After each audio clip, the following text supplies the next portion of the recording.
জানো শ্রেয়া, সঙ্গীত শিল্পী দেবব্রত বিশ্বাস এই 174 নম্বর রাসবিহারী এভিনিউতে থাকতেন। তাই নাকি? হ্যাঁ, একদম সাদামাটা ছিল তার জীবনযাপন। মানে সারা দিনটাই কাটতে হচ্ছে গেরুয়া পাঞ্জাবি লুঙ্গি এই পরে, আর একটা সুন্দর তক্তাপোষে একদম সুন্দর করে টান টান করে পাতা থাকতো চাদর, তার উপরে হারমোনিয়ামটা থাকতোই, তোলা হতো না। মানে সকাল বিকেল সন্ধে সারাদিন সুরে সুরে ঘরটা ভরে থাকতো, এইরকমই ছিল। দেবব্রত বিশ্বাসকে নিয়ে যখন এত কথা বলছো তুমি, তার মানে বুঝতেই পারছি যে আমরা আজকে যেখানে চলে এসেছি এই মাড ক্যাফেটাই দেবব্রত বিশ্বাসের বাড়ি। একদম ঠিক ধরেছো।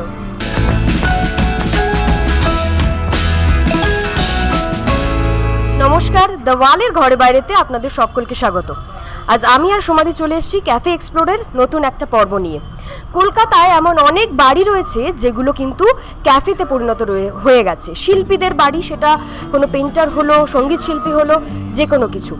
তো এইরকমই কিছু বাড়ির খোঁজ, এরকমই কিছু ক্যাফের খোঁজ ক্যাফে এক্সপ্লোরের পর্বে মাঝে মাঝেই আপনারা দেখতে পাবেন।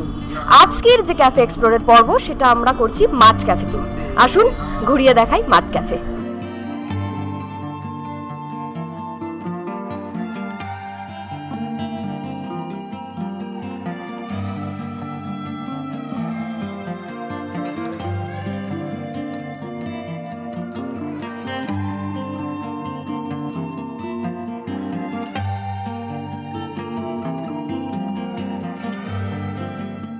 আমরা এখন পেয়ে গেছি আমাদের সঙ্গে এই মাড ক্যাফে, যার মাথা থেকে এসেছে, মানে বলা যেতে পারে মাড ক্যাফের যিনি স্রষ্টা, তাকে, অর্ণব মিত্র। নমস্কার। বলে আপনাকে স্বাগত। হ্যাঁ, থ্যাংক ইউ। তো আপনি বলুন যে এই যে মানে দেবব্রত বিশ্বাসের বাড়ি, এটাকে যে এইরকম একটা ক্যাফে করবেন, এটা মাথায় এসেছিল কেন? বাড়িটা নিয়েছিলাম, মানে নেওয়ার সৌভাগ্য হয়েছিল, তখন জানতাম না নেওয়ার সময় যেটা জর্জদার বাড়ি। হ্যাঁ, বাড়িটা নেওয়ার পরে যখন পজিশন পেলাম, আমি ব্যাংক থেকে কিনেছিলাম। যখন পজিশন পেলাম তখন ওই পুরনো জিনিস ঘাঁটতে গিয়ে দেখি জর্জদার নামে ইলেকট্রিক বিল। তো তখনই আমি অন্য কোথাও একটা শুনেছিলাম।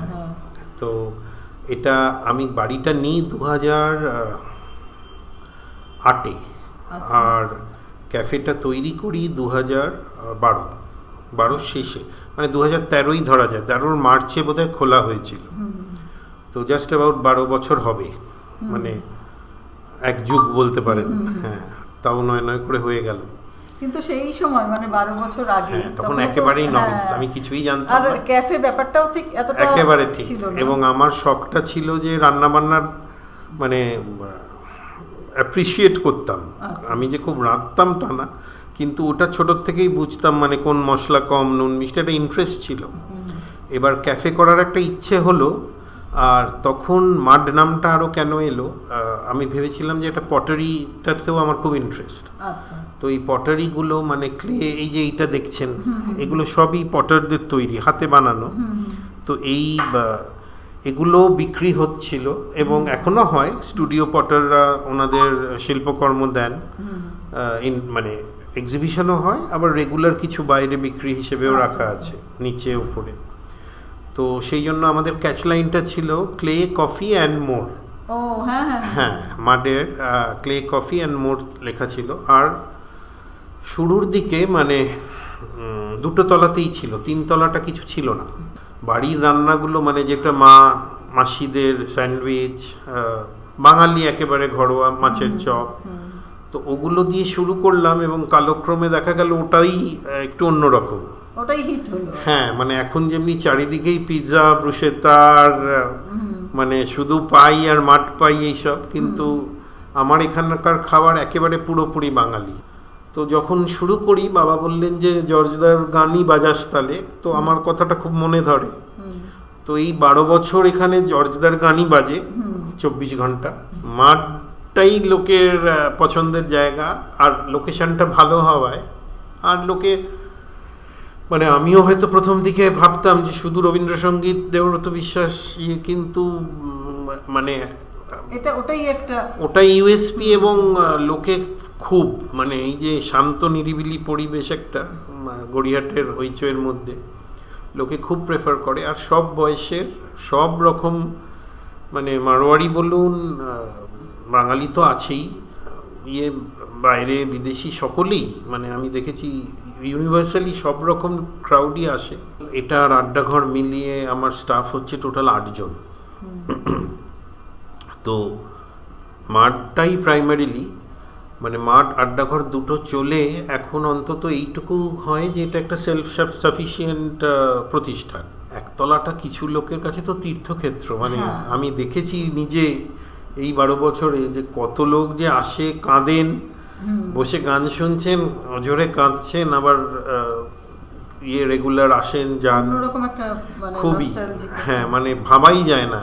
জন্মদিনে জর্জদার একটা খুব বড় অনুষ্ঠান করি, মানে ক্যাফে বন্ধ থাকে, এত সাধারণভাবে ওনারা থাকতেন আর জীবনযাপন করতেন, এত আনথিঙ্কেবল আজকের দিনে। দেবব্রত বিশ্বাসের পছন্দের কোনো মেনু কি এখানে আছে? উনি তো রাখতে খুব ভালোবাসতেন। আমাদের এখানে মেনুর স্যান্ডউইচ তো রাখতে হয়, এবার স্যান্ডউইচেও আমার এক মাসি, আমি কাজল দি বলি, তো জেভিয়ার্সের অঙ্কের প্রফেসর ছিলেন, জাস্ট রিটায়ার করেছেন, তো কাজল দি একদিন এসে সব স্যান্ডউইচ বানালো, তো আমরা সেইগুলোই মাড স্যান্ডউইচ নাম দিলাম, এটা ক্লাব স্যান্ডউইচের, ওটা খুব জনপ্রিয়। Fish finger, fish fry, mutton ঘুগনি, মাটন ঘুগনিটাও এখানে খুব, হ্যাঁ উনি করতেন, আর মাছের চপ, মার রেসিপি, এগুলো আমাদের খুব পপুলার আইটেম। আমরা কিন্তু মাছের কোনো ফিলে টিলে ইউজ করি না, মানে টাটকা ভেটকি মাছ সেদিন সকালে হলো, যতক্ষণ চললো, হ্যাঁ, তো ওইটা কোয়ালিটিটা রাখা হয়েছে ইয়েতে, তো সেইটার একটা অ্যাপ্রিসিয়েশন। ভালো খেতে দিতে হলে কিন্তু দাম একটু রাখতেই হবে, কিছু করতে পারবেন না আপনি।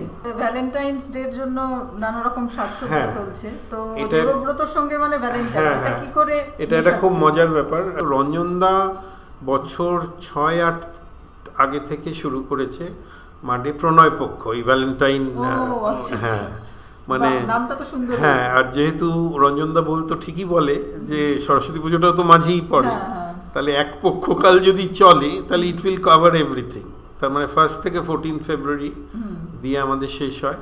মূল আকর্ষণ জর্জদার গলায় প্রেমের গান, রবিবাবুর প্রেমের গান, এটা রঞ্জনদারই লেখা, জর্জদার গলায় রবিবাবুর প্রেমের গান, সেটা সবসময় এই 15 দিন শুনতে পাবেন। আর এই প্রণয় পক্ষতে খাবার দাবার, যেমন আমি বলি, হ্যাঁ, এই যে আমার ছেলে এগুলো ডিজাইন করে প্রথম থেকেই, এইটা ভ্যালেন্টাইন্স ফেস্টিভ্যাল 1 to 14 ফেব্রুয়ারি। এবার দেখো সমাধি, যে গানটা, যে তরণীখানি ভাসালে দুজনে, এটা তো জর্জদার একেবারে ফেমাস গান। স্পেশালিটি আছে তো বটেই, একটা আছে কিউপিডস কিস বলে, ভ্যালেন্টাইন স্পেশাল ড্রিঙ্ক, এসব ছেলের আইডিয়া।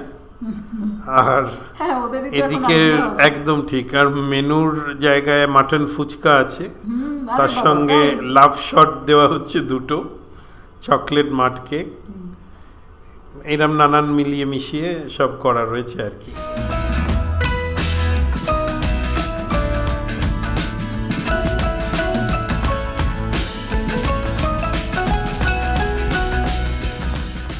মাড ক্যাফেতে এই প্রণয় পক্ষে থাকছে ভ্যালেন্টাইন্স ডে স্পেশাল মেনুও।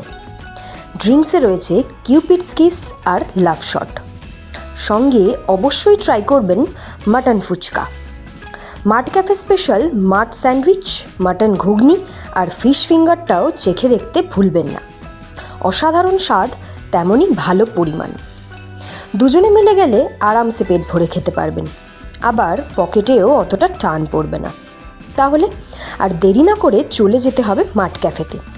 অন্দরসজ্জায় ভিনটেজ আমেজ, দেবব্রত বিশ্বাসের গলায় রবীন্দ্রনাথের গান আর জিভে জল আনা খাবার, মিলেমিশে মন খুশি হতে বাধ্য। এরকম আরও সুন্দর সুন্দর ক্যাফের খোঁজ পেতে আপনাদের চোখ রাখতে হবে দ্য ওয়ালে, কারণ খবর এখন এখানে। ক্যামেরায় শ্রেয়ার সঙ্গে সোমা লাহিড়ী, দ্য ওয়াল, কলকাতা।